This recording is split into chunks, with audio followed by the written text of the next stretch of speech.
what would be my, how should I call it, spontaneous attitude towards the universe? It's a very dark one. The first thesis would have been a kind of total vanity. There is nothing, basically. I mean it quite literally. Like, ultimately, there are just some fragments, some vanishing things. If you look at the universe, it's one big void. But then how do things emerge? Here, I feel a kind of spontaneous affinity with quantum physics, where, you know, the idea there is that universe is a void, but a kind of a positively charged void. And then particular things appear when the balance of the void is disturbed. And I like this idea spontaneously very much, that the fact that it's not just nothing, things are out there. It means something went terribly wrong. That what we call creation is a kind of a cosmic imbalance, cosmic catastrophe, that things exist by mistake. And I'm even ready to go to the end and to claim that the only way to counteract it is to assume the mistake and go to the end. And we have a name for this. It's called love. Isn't love precisely this kind of a cosmic imbalance? I was always disgusted with this notion of I love the world, universal love. I don't like the world. I don't know how I'm somewhere in between. I hate the world or I'm indifferent towards it. But the whole of reality, it's just it. It's stupid. It is out there. I don't care about it. Love for me is an extremely violent act. Love is not I love you all. Love means I pick out something and it's, you know, it's again this structure of imbalance. Even if this something is just a small detail, a fragile individual person, I say I love you more than anything else. In this quite formal sense, love is evil.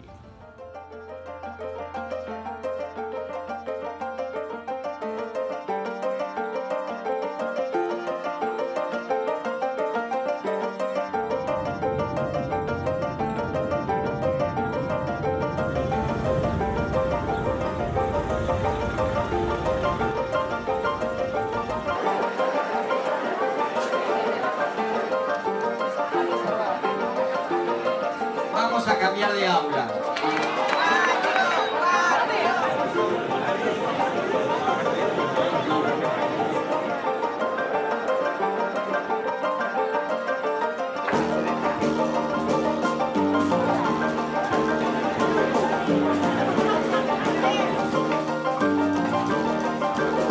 They ignore me, they play chess. I like that.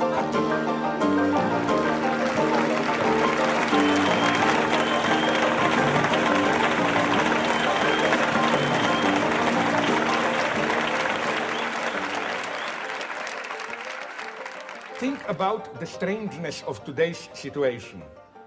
30, 40 years ago, we were still debating about what the future will be, communist, fascist, capitalist, whatever. Today, nobody even debates these issues. We all silently accept global capitalism is here to stay. Hoy ya nadie siquiera debate estas cuestiones. Todos aceptamos que el capitalismo global está aquí para quedarse. On the other hand, we are obsessed with cosmic catastrophes. The whole life on Earth disintegrating because of some virus, because of an asteroid hitting the Earth, and so on. So the paradox is that it's much easier to imagine the end of all life on Earth than a much more modest radical change in capitalism.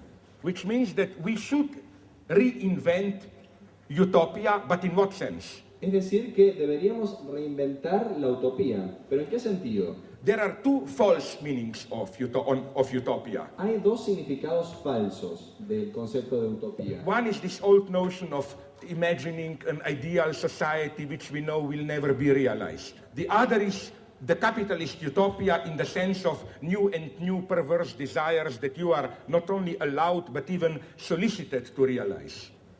The true utopia is when the situation is so without issue, without a way to resolve it within the coordinates of the possible, that out of the pure urge of survival, you have to invent a new space. Utopia is not kind of a free imagination. Utopia is a matter of innermost urgency. You are forced to imagine it as the only way out. And this is what we need today.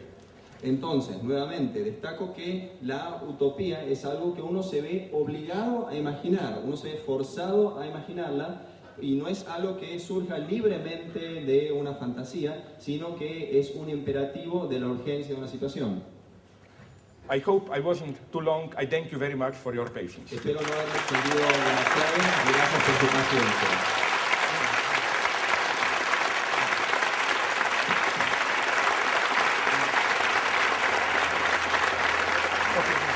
Another very short comment that I can make. You know why I applauded? If you watch old documentary movies, you will see a big difference between a fascist and a Stalinist leaders. A fascist leader, when he is applauded, he just accepts it. Un líder fascista, cuando lo aplauden, simplemente acepta el aplauso, no A recibe. Stalinist leader applauds himself. El stalinista se aplaude a sí mismo. The message being, it's not at me, I'm just your tool, we are all just serving history. And this was my side. Y esta fue mi oportunidad.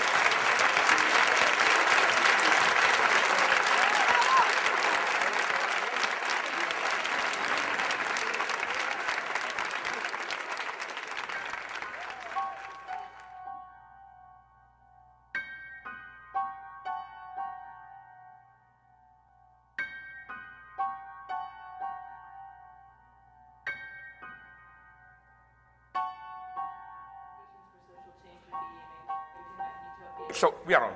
Okay.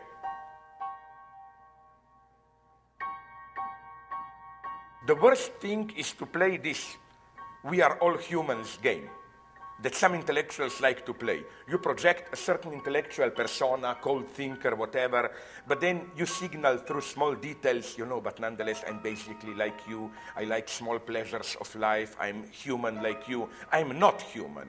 I'm a monster, I claim. It's not that I have a mask of a theoretician and beneath I'm a war human person. I like chocolate cakes, I like this, I like that, and so on, which makes me human. I rather prefer myself as somebody who, not to offend others, plays that he is human.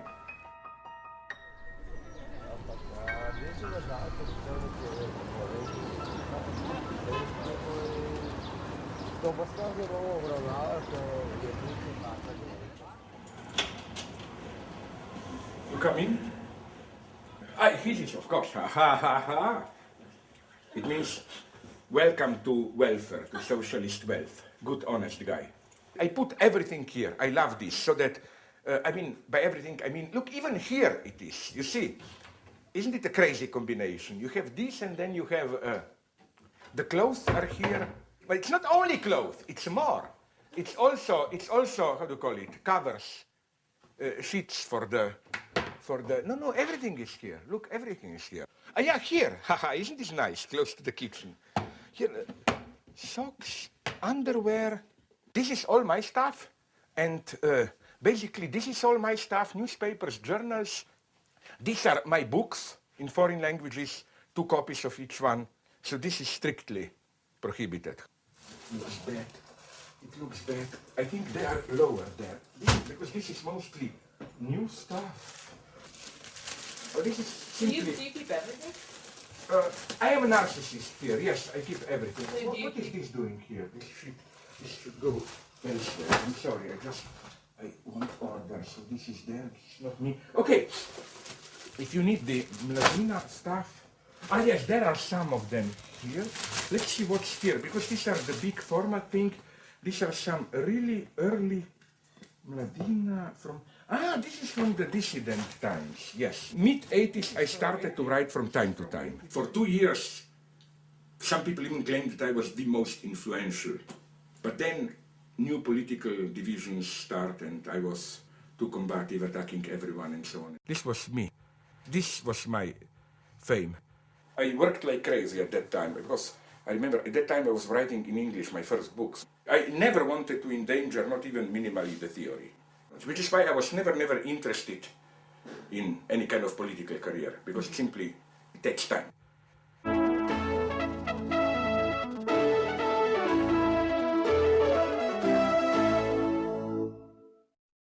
Mislim, da nam mora biti dovolj tega, da se nas dela krive tako, da se nam nalaga dolg prejšnjih generacij.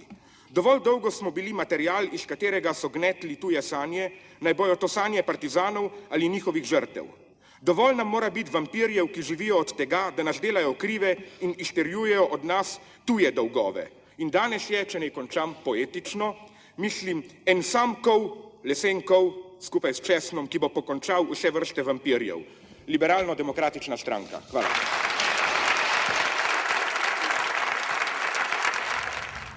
Two days before the election, there was a big round table with all the candidates, 20 of them, I don't know how much. Samo, jaz bi ponovil tukaj Churchillov paradoks. Je najslabši vseh možnih sistemov, težava je v tem, da ni, kot kaže izkustvo, nobenega ostalega, ki bi bil boljši. A right-wing, naive, good guy, but basically an idiot, made a fatal mistake, which everybody remembered. Not even a mistake, a kindness. Namely, as usual, as you can imagine, I talked quite a lot, too much. And then this guy wanted to censor me friendly and turned to me, this was all live, big debate, Central TV, bla bla. Te stvari in kljub temu, da mi je kolega Žižek zelo simpatičen, gotovo ima on najvišji inteligenčni kvocient tu med nami, o tem sem prepričan, vendar je pa on toliko danes govoril kot polovico te naše mize. No, to je uvod. Listen, we all know that your IQ is twice as all of us others combined.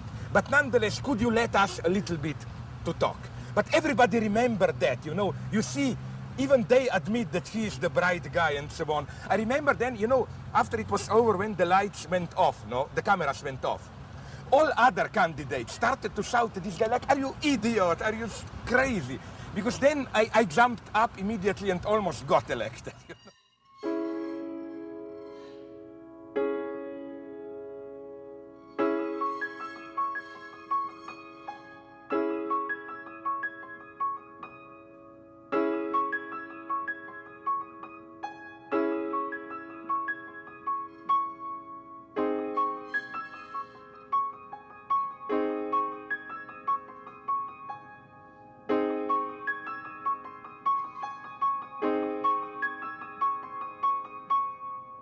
When I first visited the States, I was shocked by your toilets here. Romanticism onwards, there was the idea of so-called European Trinity. Anglo-Saxon economy, French politics, German metaphysics, poetry, philosophy, as the basic, how to put it, spiritual stances of Europe. Sorry, that's it. French politics revolutionary, shit should disappear as soon as possible. Anglo-Saxon, American, let's be pragmatic, blah, blah, blah. German metaphysic, poetry, inspection, you inspect, you reflect on your shit. So isn't it totally crazy that in a vulgar, common phenomenon like that, you find certain differences which you cannot truly account in any functional terms, but you have to evoke all this. I mean, you claim, okay, I'm out of ideology at the conference, post-ideological era, then you go to the toilet, produce shit, you are up to your shit, or how do you put it in ideology, no?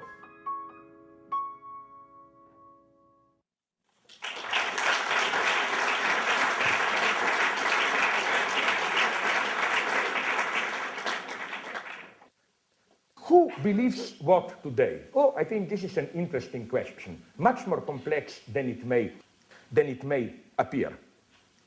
The first myth to be abandoned, I think, is the idea that we live in a cynical era where nobody believes, no values, and so on, and that there were sometimes more traditional where people still believed, relied on some substantial notion of belief, and so on and so on. I think it's today that we believe more than ever. And as Fowler develops it in a nice, ironic way, the ultimate form of belief for him is deconstructionism. Why? Again, I'm going back to that question of quote marks, no? Like, look how it functions, deconstructionism, in its standard version already at the texture of style. Like, you cannot find one text of Derrida without A, all of the quotation marks, and B, all of these rhetorical distanciations. Like, I don't know, to take an ironic example, if somebody like Judith Butler were to be asked, what is this? She would never have said, this is a bottle of tea. She would have said something like, if we accept the metaphysical notion of language identifying clearly objects and taking all this into account, then may we not, she likes to put it in this rhetorical way, risk the hypothesis that in the conditions of our language game, this can be said to be a bottle of tea, and so on and so on. So it's always this need to distantiate. It goes even for love, like nobody almost dares to say today, I love you. It has to be, as a poet would have put it, I love you, or some kind of a distance. But what's the problem here? The problem is that, why this fear? Because I claim that when the ancients directly said, I love you, they meant exactly the same. All these distanciations were included. So it's we today who are afraid that if we were to put it directly, I love you, that it would mean too much. We believe in it.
You know what I learned in the high school? What? English and Russian. You know why Russian? Why? It's so disgusting, the reasoning behind it. Because all my friends, most of my friends took either French or German as a second language. Mm-hmm. Okay, my idea was, you know, there was a Cold War, two superpowers. Isn't it good to play it safe? Whoever wins will speak their language. There were 3 levels of dissidence. The first, in theory. I mean, if you dealt with theory or whatever, or writings. The first level was, were you allowed to teach? This was the first level of exclusion. The second level was, are you allowed to publish books? The third level was, are you allowed to get a job at all in your domain? And the fourth level, if for score, you are arrested or whatever, no? I was between the second and third. My God, I was unemployed. It was humiliating. I had to, my parents, I was 27 and my parents supported me, my God. Then for 2 years, it was that humiliating job at the Central Committee. They knew that I am not an idiot and that I will probably succeed. So they were afraid that I would simply move abroad and succeed there. This would then be bad for, you know, another victim who wasn't allowed to make a career in Slovenia. So they want me to vegetate on the margin, but there in Slovenia. It was, in a way, an intelligent move. But they didn't know it, that the way they did it, they make it even easier for me to move abroad. You. Okay. But you don't you have, no, Yeah. okay. I have this perfect. I have, give him 7, it's okay. Oh, sorry. Okay. Okay, gracias. This is Disney. Yeah. Ah, my God. I thought this would be some kind of old building, you know, with Perón and so, not Perón, with Borges and so on. Oh, yeah. Oh, my No, God. it's super modern. Yeah, oh my God, I didn't like the way that guy looked at me, you know. It's already an idiot coming there. I hate this, let's move there. I really hate this. What do you hate? I hate when I think that idiot, friendly person, recognize me, and I hate this because then they it's terror, They it's terror. descend on you? Oh my God, okay. To whom do I put it to? Flora.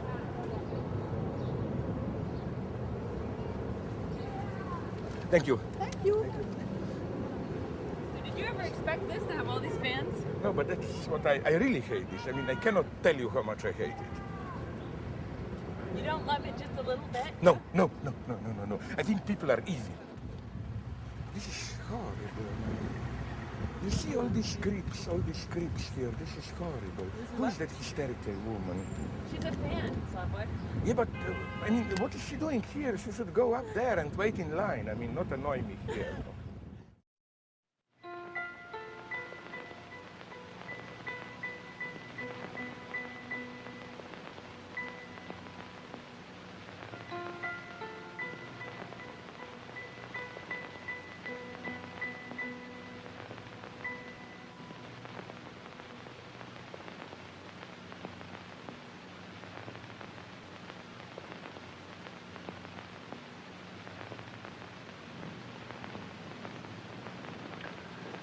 Je dis toujours la vérité.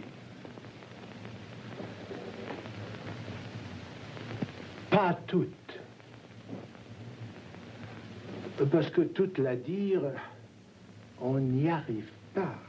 La dire toute, c'est impossible matériellement, sans les mots qui y manquent. C'est même par cet impossible que la vérité touche au réel.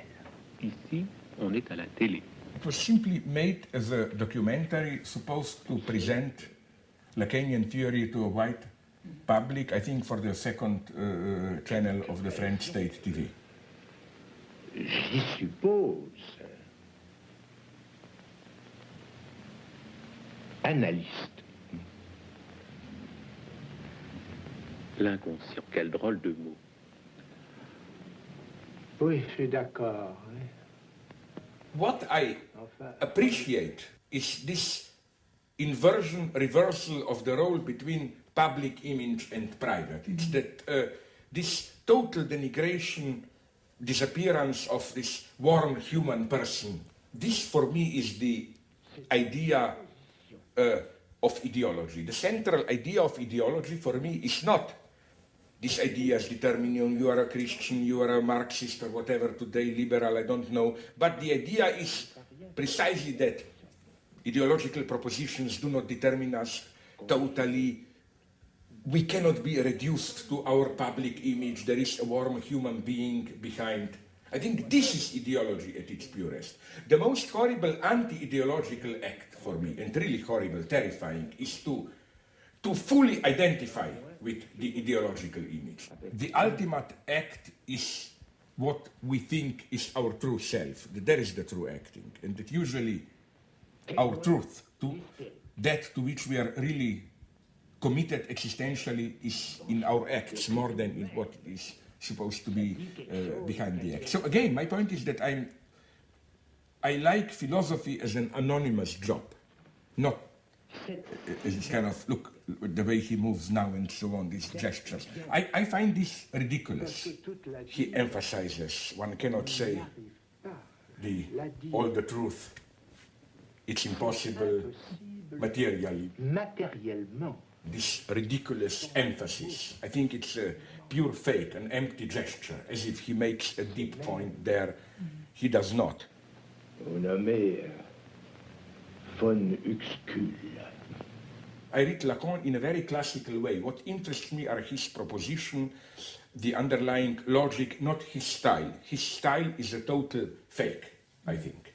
I try to forget it, I try to repress it. Maybe it works as a strategy, as a certain point, why not? First you have to seduce people with obscure statements, but I hate this kind of approach. I'm a total enlightenment person. I believe in clear statements and so on. And I'm for Lacan because, again, I think to make it very clear that it's not that Lacan is just bluffing, in the sense that there is nothing behind this obscurity. The whole point of my work is that you can translate Lacan into clear terms.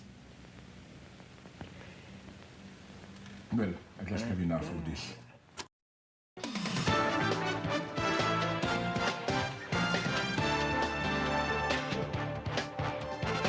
Now, live from the CN8 studios, this is CN8 Nightbeat with Barry Nolan. Jacques Lacan was a French psychoanalyst. He makes Freud sound like a simple valley girl. Lacan's theory of how the self works is so complicated it makes my teeth hurt to think about it. Slavoj Zizek is a philosopher at the University of Ljubljana, Slovenia. I think I said this fairly close to the way it's pronounced, who has written a book called The Puppet and the Dwarf. The book takes a look at modern Christianity from the viewpoint of Lacanian psychoanalysis, or at least that's what I think it's about. Welcome, Mr. Zizek. Did I say it? Tell me the right way. Slavoj Zizek. But again, I prefer it the wrong way. It makes me paranoid if I hear it. This is the most complicated book I have ever tried to read. Strange, because the goal of the book is, on the contrary, to make Lacan back into someone whom even your grandma could understand. Let's say you have a good old-fashioned father. It's Sunday afternoon, you have to visit grandma. The father, good old-fashioned authoritarian father, will tell you, listen, I don't care how you feel if you're a small kid, of course. I don't care how you feel. You have to go. You're going. Going grandmother and behave there properly. Okay. That's good. You can resist. No, nothing is broken. But let's say you have this so-called tolerant postmodern father. What he will tell you is the following. You know how much your grandmother loves you, but nonetheless, you should only visit her if you really want to. Now, every child who is not an idiot, and they are not idiots, know that this apparent free choice secretly contains an even much stronger order. It's not only you have to visit your grandmother, but you have to like it. So I'm beginning to like this book all the more. That's one example of how apparent tolerance, choice, and so on can conceal a much stronger order. So we should go back to more like the dad that just says, "'Cause I said so." Absolutely. It's more honest. We went to the McDonald's breakfast. This is not so ridiculous. Look what you get. Look what you get. Look what you get. Look what you get. You know, you get this with Happy Meal. Yeah, to make you happy. Yeah, but this is for the kids. I go there to make him happy. He pretends to be happy there, not to disappoint me. But what the hell? The game functions. No, this means that, again, you know, I love him, but my perspective is time, you know. We go there, up and down, 1 hour passes. No, it's pure desperate strategy of survival. Right. How to pass the time without getting too nervous, and this is easy, because he eats and shuts up for 20 minutes, how should I put it? What does he get nervous about? No, I get nervous. You get nervous. Okay, this will go. He's perplexed, as you can see. Zdemo pa dali v temu filmu, v redu.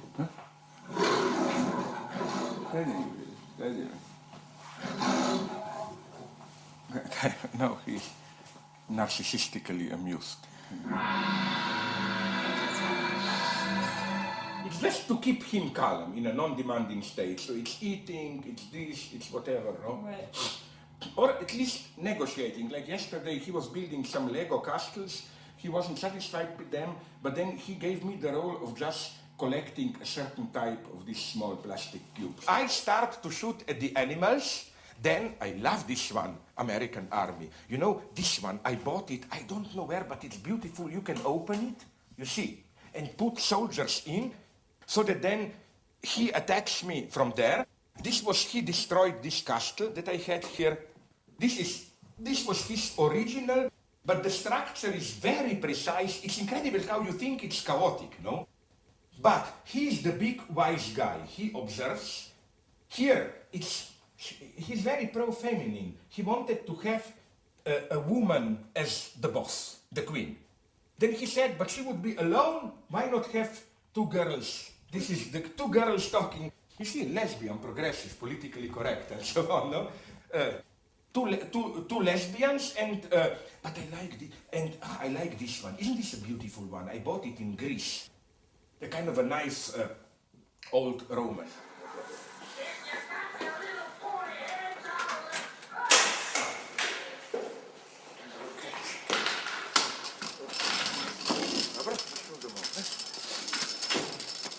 Ma ti dico tu avrei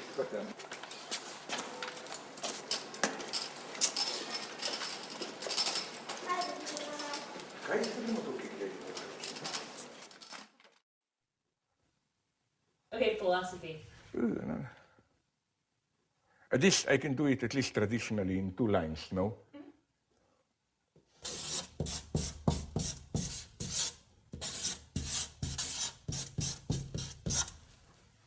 philosophy does not solve problems.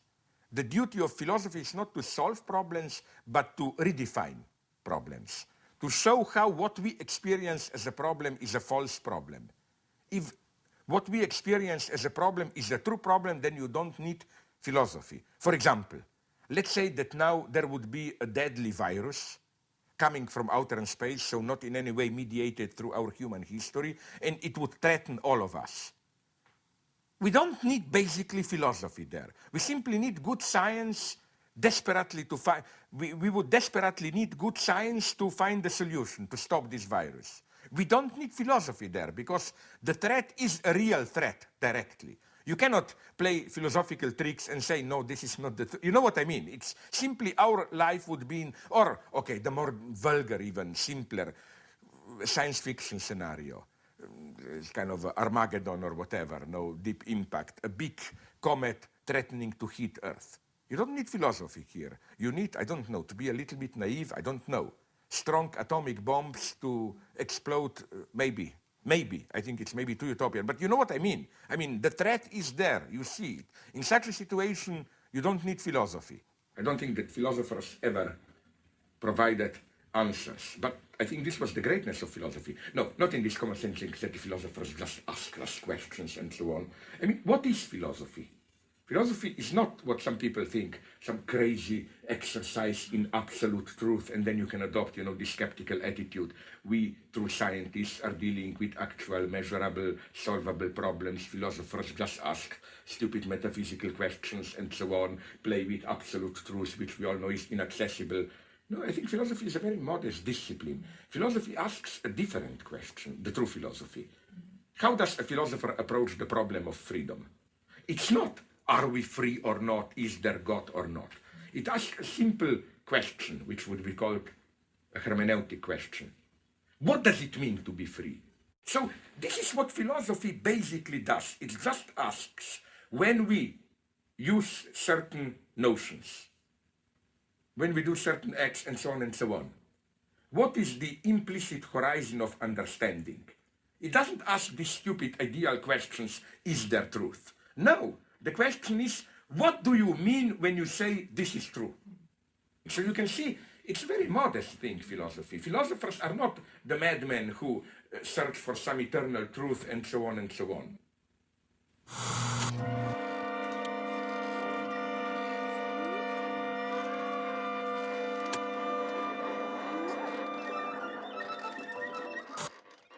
You don't get into the spirit of the thing. It's all part of being a member.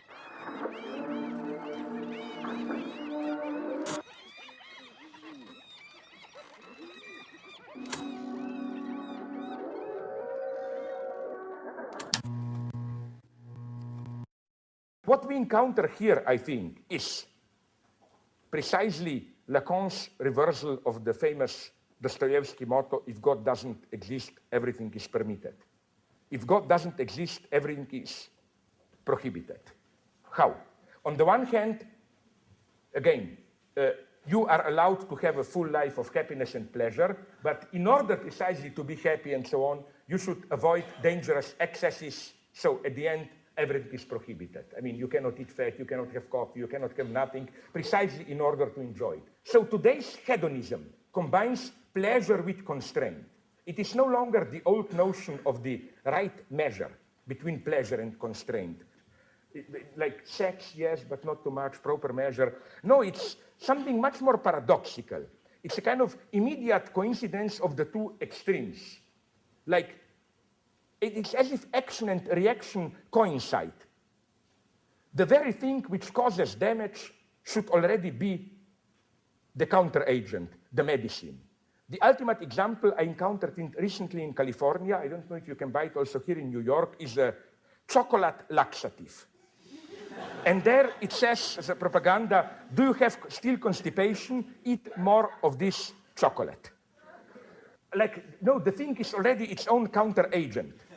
And the negative proof of the hegemony of this stance, I think, is the fact that today, the true unconstrained consumption in all its main forms, drugs, free sex, smoking, is emerging as the main danger.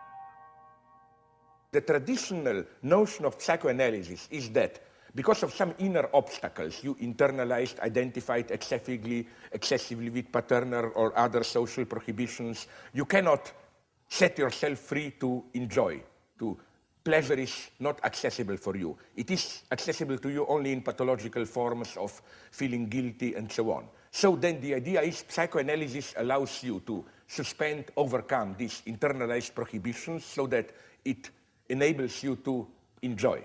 The problem today is that the commandment of the ruling ideology is enjoy in different ways. It can be sexual enjoyment, consumption, commodity enjoyment, up to spiritual enjoyment, realize yourself, whatever. And I think that the problem today is not how to get rid of your inhibitions and to be able to spontaneously enjoy. The problem is how to get rid of this injunction to enjoy. Organizations such as the New York Psychoanalytic Institute have helped gain general acceptance for theories considered radical when first advanced some 50 years ago by Dr. Sigmund Freud. The relationship between childhood frustrations and disturbed adult behavior has been clearly traced by such authorities as Dr. Rene Spitz of New York. Distressing experiences in childhood may set up patterns which in later life will produce mental conflicts. Such conflicts lead to the same feeling of insecurity which was felt as a child. When such conflicts paralyze the individual, preventing him from acting freely, he is said to have a neurosis. Let us see how a neurosis develops. My eternal fear is that if for a brief moment I stopped talking, you know, the whole spectacular appearance would disintegrate, people would think there is nobody and nothing there. And this is my fear, as if I am nothing who pretends all the time to be somebody and has to be hyperactive all the time just to fascinate people enough so that they don't notice that there is nothing.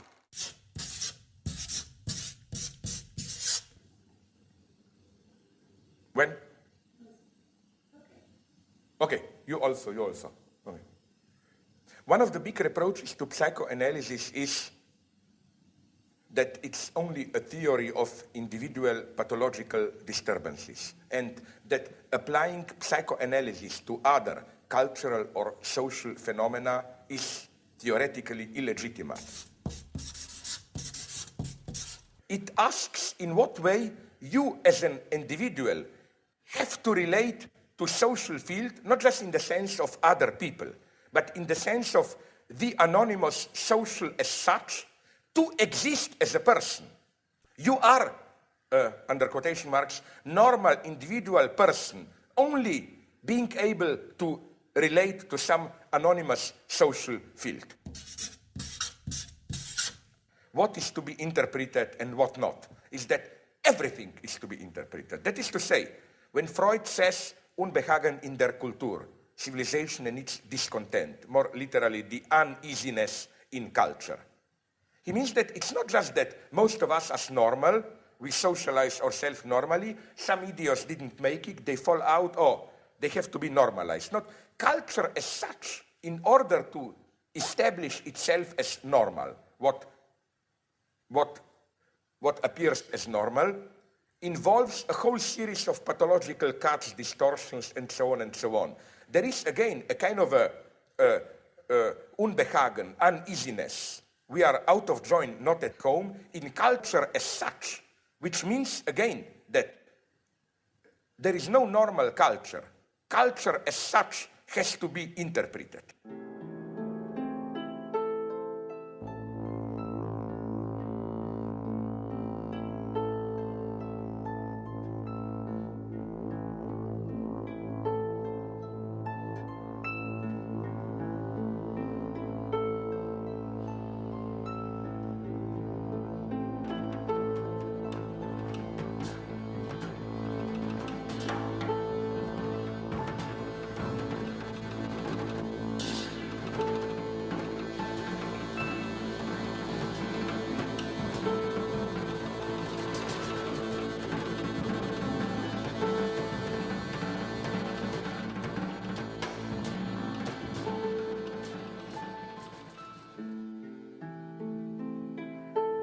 when people ask me why do I combine Lacan with Marx, well, my first answer is Lacan already did it. I think, for example, that it's only through the strict psychoanalytic Lacanian notion of fantasy that we can really grasp what Marx was aiming at with his notion of commodity fetishism. It's, I think, precisely the use of Lacanian notions like, again, fantasy in the strict Lacanian sense, or excess plus de jouir, excess enjoyment, and so on, the real, not to mention the real, that we can understand today's phenomena like new fundamentalist forms of racism, like the way our so-called permissive societies are functioning. Again, here, the psychoanalytic notion, especially the way it was conceptualized by Lacan, the psychoanalytic notion of superego as injunction to enjoy, as an obscene category, not as a properly ethical category, is of great help. So again, I think that if Freud, in his Freudian theory in its traditional configuration, was appropriate to explain the standard capitalism which relied to some kind of a more traditional ethic of sexual control, repression, and so on, then Lacan is perfect to explain the paradoxes of permissive late capitalism.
When did you have the last meal?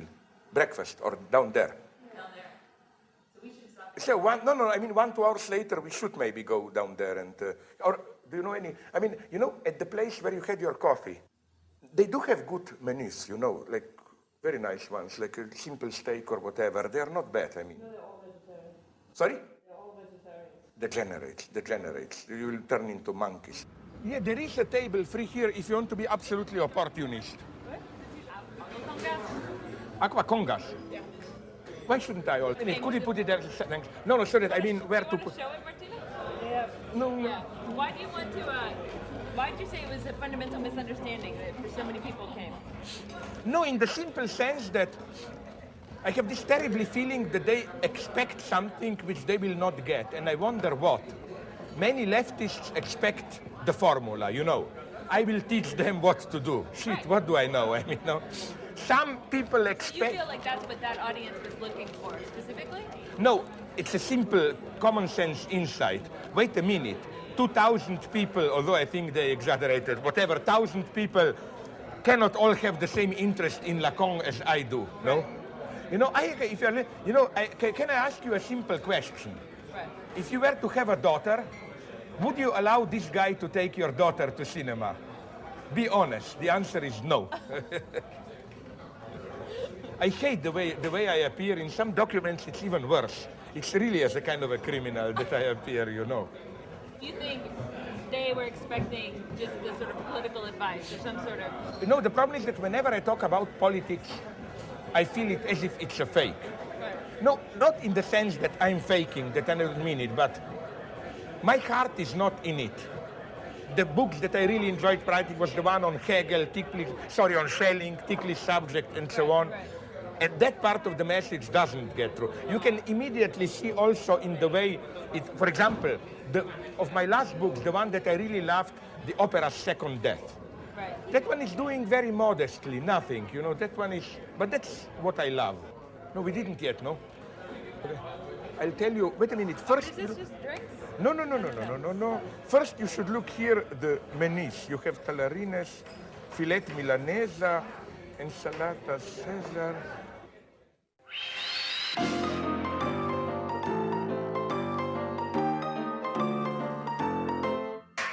This is just for people who come to be shocked and hopefully to get out. So that is why you have it. You have it so that when people open the door, they go, Yeah. There is a small hope that, that I will get rid of them. That's the only function. Has it ever worked? Yeah. Really? As a matter of fact, yeah. Some people were actually offended. My big worry is not to be ignored, but to be accepted. When I appear to be sarcastic and so on, the point is not to take seriously. What is not to be taken seriously is the very form of sarcasm. It's the form of the joke which masks the fact that I'm serious. But people still have this idea that this guy did some big crimes and so on. No? Of course it's not as simple as that. I mean, that I'm simply a Stalinist. That would be crazy, tasteless, and so on. But obviously there is something in it that it's not simply a joke. When I say the only chance is that the left appropriates fascism and so on and so on. It's not a cheap joke. The point is to avoid the trap of the standard liberal oppositions, freedom versus totalitarian order, discipline and so on, to rehabilitate notions of discipline, collective order, subordination, sacrifice, all that. I don't think this is inherently fascist.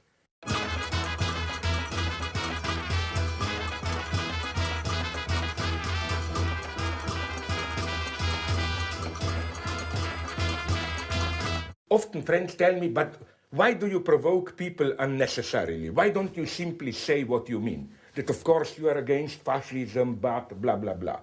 I tell them, yes, this is good as an abstract, theoretical, not even theoretical, intellectual, whatever statement, but it doesn't work like that.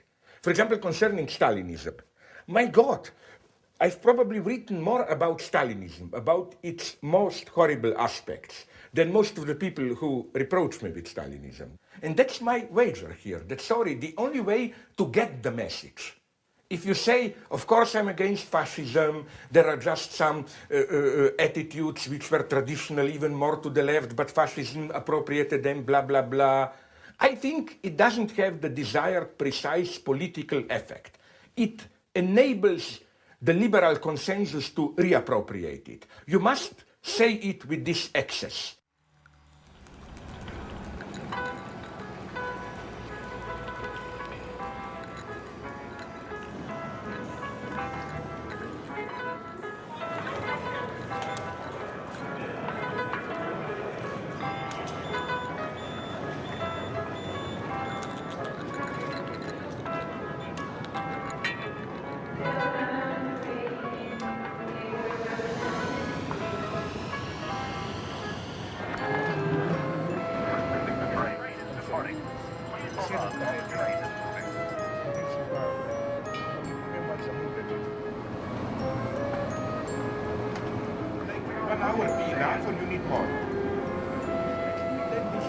What if I call you tomorrow afternoon at some point, and then we establish all the conditions and so on? But where do you want to do it?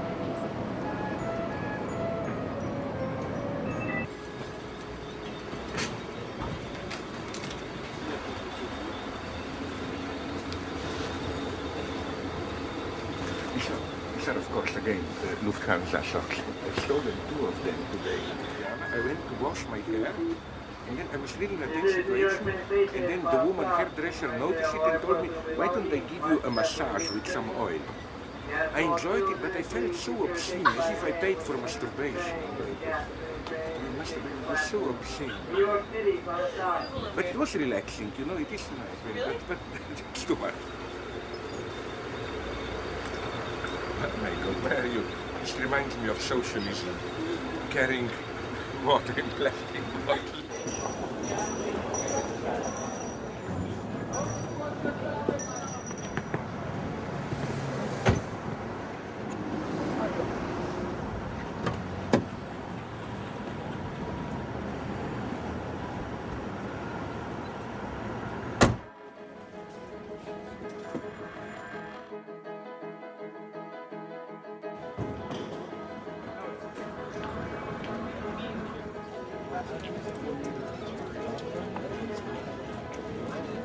Really?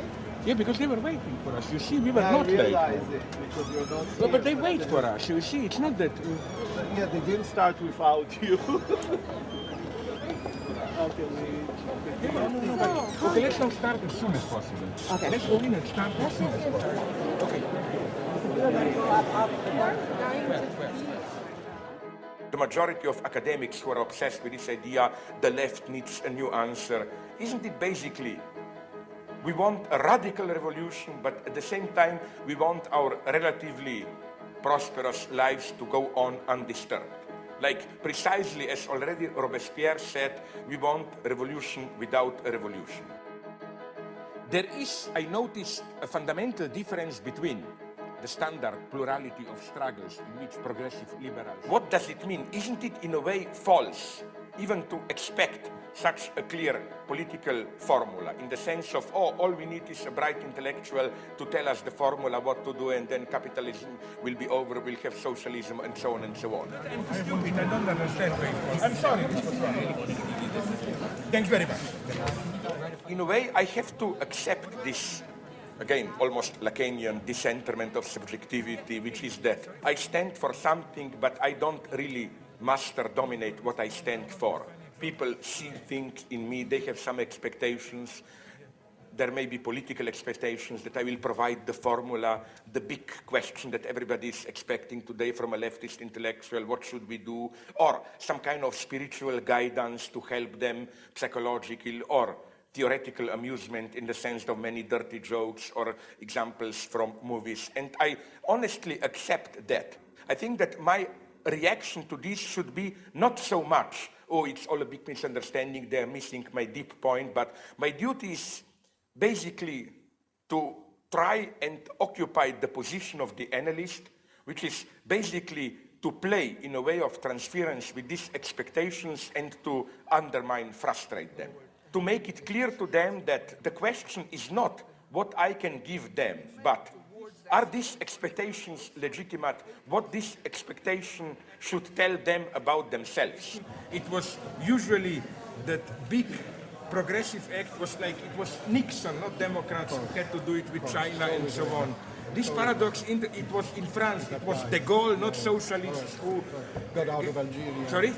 Algeria, yes. So indeed, but I'm a little bit skeptical. You really are an intellectual superstar to me, so I had to cut you. Oh, yeah, sorry, I'm collapsing. I'm Francesco Pellizi, I'm the editor of Press. And Progress, the Journal of Anthropology of Studies. Yeah. Harvard, you may know it. I brought your copy, which is a perfect. Impressive. Oh, be serious, I was bluffing. You need a shower. It was over there. I don't know.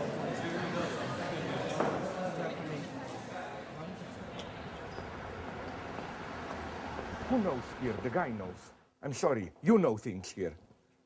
You know. Okay, sorry. You know the guy who did The Hero, the Chinese guy. Then, Double Indemnity is not on the market now, I think, no? Being There also, I think it looks bad, no? Being There, you know, Peter Sellers. It should be. Hall Ashby. Now this is too intelligent for me. You know, the ape will not get the banana. But fuck it, I don't get it here. US 70s, Being There. Ha ha ha. What is it? Being There. It's a wonderful movie. And look, my anal character, the price is okay. So definitely. Definitely. What more do I need? Fountainhead is the best American movie of all times. Then the best German movie would be Opfergang. This is Sacrificial Path. Of course, from 44 by Veit Harlan, the Nazi director, no? So we have Ayn Rand, Nazi, and then, unfortunately, okay, this is a more standard one, no? It is Ivan the Terrible, Eisenstein. I would say these three are the best movies of all times for me. This one I wanted, yes, definitely. So we have these two. That will be it, I think. Hey, how about if I buy them for you? Sorry? No, wait a minute. Poor American girl, working class. Who pays for that? No, but are you sure you are reimbursed? Yeah. I'll get Okay, reimbursed. with pleasure. I'll let you buy. Now let it be the eternal secret of my desire. Right. Did I suspect this in advance or not? You know, like if you I were think not, you were counting if you were not to make this offer, I would in the last minute say, oh, maybe not now. I have too many things to catch. This one is a little expensive, actually. $32. Shut up, or you will get 3 more. I'm so sad that wait a minute. What is this? My God, I would love to have so that you will not.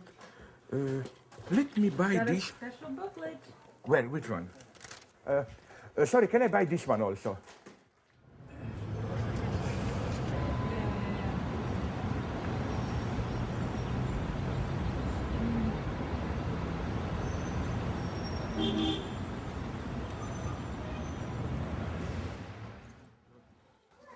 Oh, sorry. Ha ha ha. Fuck off. What are you working on now, Slovan? What do you do? What's the new book?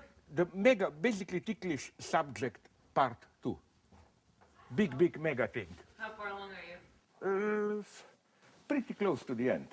No, but it will be mega. One part philosophy, theology, one part cognitivism. I'm now deep in brain sciences. And one part politics, obscenity, and so on. What's it going to be called? I don't yet know. Maybe the parallax view, but I must check it on Amazon.com simply, like if there are already 20 books named the parallax view, no?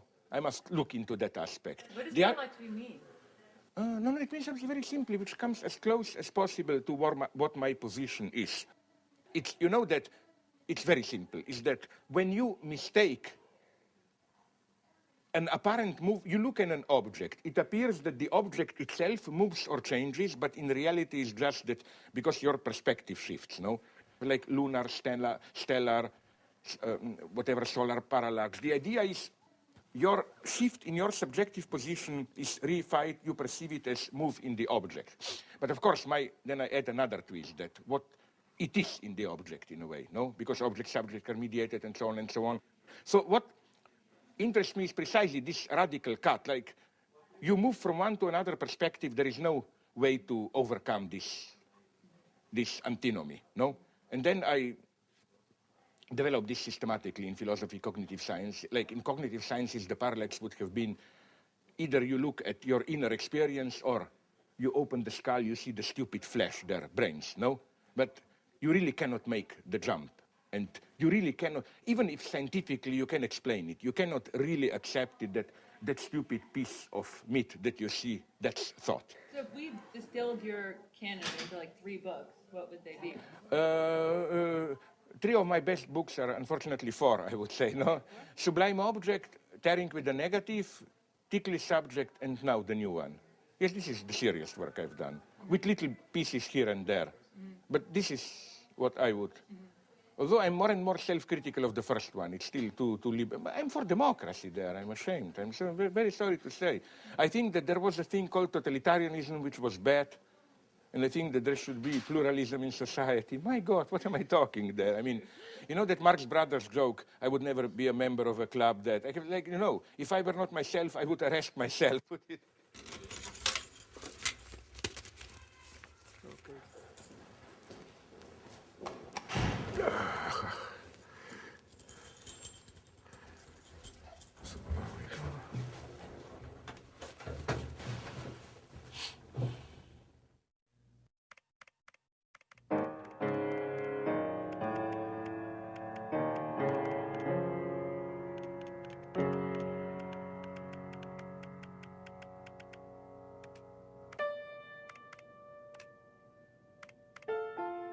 I have a very complicated ritual about writing. It's psychologically impossible for me to sit down, so I have to trick myself. I elaborate a very simple strategy, which at least with me it works. I put down ideas, but I put them down usually already in a relatively elaborate way, like the line of thought, already written, full sentences, and so on. So up to a certain point, I'm telling myself, no, I'm not yet writing the book, I'm just putting down ideas. Then at a certain point, I tell myself, everything is already there, now I just have to edit it. So that's the idea, to split it into 2. I put down notes, I edit it. Writing disappears. Oh, sorry. please. Just be loud enough, please. How do you explain your own success? How do you explain your success, especially in the United States, that you think of as logical or something, I think? Good question, but not in the sense that now I will say, oh, I'm modest, so nice. No, it's much more serious phenomenon. Let's be quite frank. At a certain superficial level, I'm relatively popular. But me and my friends, I don't think you can, maybe you can, even imagine how non-influential are we within the academia. Which is why it pisses me off how many, whoever they are, the enemies, portray us Lacanians as some kind of a phallogocentric power discourse. It's very fashionable to paint us as kind of a dogmatic power discourse. For example, yesterday when I delivered a differently improvised version of the same talk at Columbia in New York, a lady kindly towards the end asked me, but why? Her problem was, why am I so dogmatically Lacanian? Misreading that you're doing when Derrida is concerned, I think this is endemic to your work. And I wonder whether this is also another form of, whether a certain sort of belief operating from a distance in your work. What? Which belief? Dogmatic Lacanian thing working as a belief in your work. Perfect. Yeah. Perfect question. Okay. I defy you with a very simple, empirical, in the best Anglo-Saxon tradition question. Apart from this brief conflict between Gayatri Spivak and Derrida, could you name me one Derridean who made a small critical remark on Derrida? Rodolphe Gachet, Avital Ronel, name Sam Weber, name me one. Why are we dogmatic? Why are they not? Name me one point where Sam Weber makes an ironic critical remark on Derrida. Name me one point where Avital Ronel does it. Name me one point where Rodolphe Gachet does it. So why am I dogmatically attached to Lacan? And it's not, why did you think this is disavowed belief? I am a Lacanian. I mean, you are knocking on the open door here. I mean, you know, you don't have to prove through some deconstructive analysis, oh, but he's a Lacanian. I am a card-carrying Lacanian. No, something is going on here, and I just wanted to draw the attention to this, how all this popular, and I think so, to give you now the true answer, I think that I admit it. There is a clownish aspect to me, like they put it in New York Times, Marx Brother or whatever, no. All that, I maybe flirt with it. But nonetheless, I'm getting tired of it because I noticed that there is, as it were, when there are some stupid reports on me, reactions to me, a kind of a terrible urge, compulsion to make me appear as a kind of a funny man, and so on and so on. And the true question would be, where does this urge come from? Why is there this necessity to portray me as somebody who can only thrive through jokes, and so on and so on and so on? And even my publishers buy it. You know that my Lenin book, Introduction of Lenin, was almost turned down by Verso? Why? First, they always, at Verso, gave hints at me, oh, you are just making jokes, and so on and so on. Then I told them, okay, now you have a book, Lenin's text, which not. Their approach was, wait a minute, where are the jokes? Nobody will buy the book, and so on and so on. So, you know, it's much more than it may appear is going on here. It's quite a complex phenomenon. Phenomenon. I'm almost tempted to say that making me popular is a resistance against taking me serious. How should I put it? And I think it's my duty for this reason to do a kind of a public suicide of myself as a popular comedian or whatever.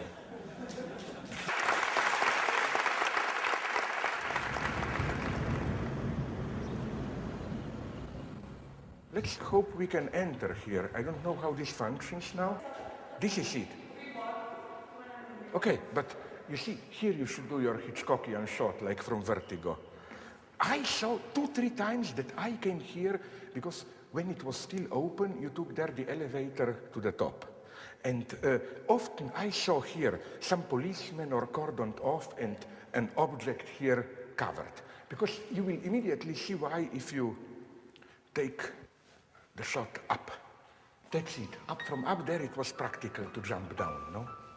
go up, you jump down, and it's kind of a nice, modest, ethical suicide, you know. It's not this spectacle that on the street you embarrass other people. You go here and you jump down. Of course, my idea was to organize this. You want to kill yourself, we organize it, we prevent so that we guarantee that no small $5, no small children will be here. I even have the idea that, you know, the way they do it in this society of biopolitics, as Foucault would have put it, where they ask you, in order to get married, you know, if you don't have AIDS, you are mentally stable and so on. Obviously, it doesn't work, because if it were to work, I would never be allowed to get married, no?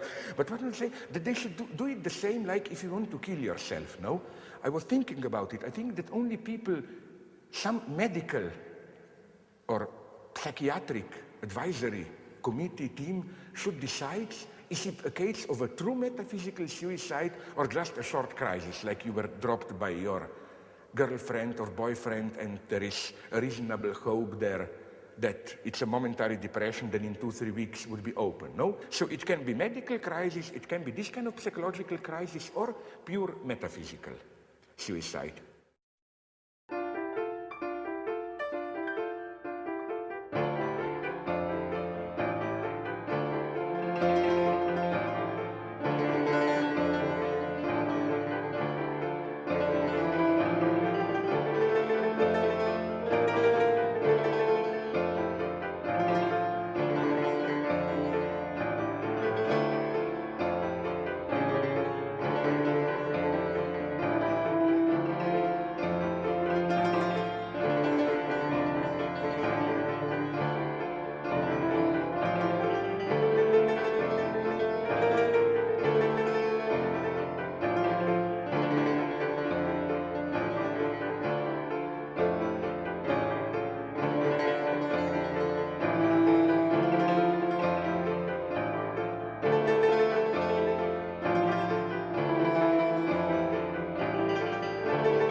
As a Marxist, if I may add, if somebody tells that Lacan is difficult, this is class propaganda by the enemy. Okay.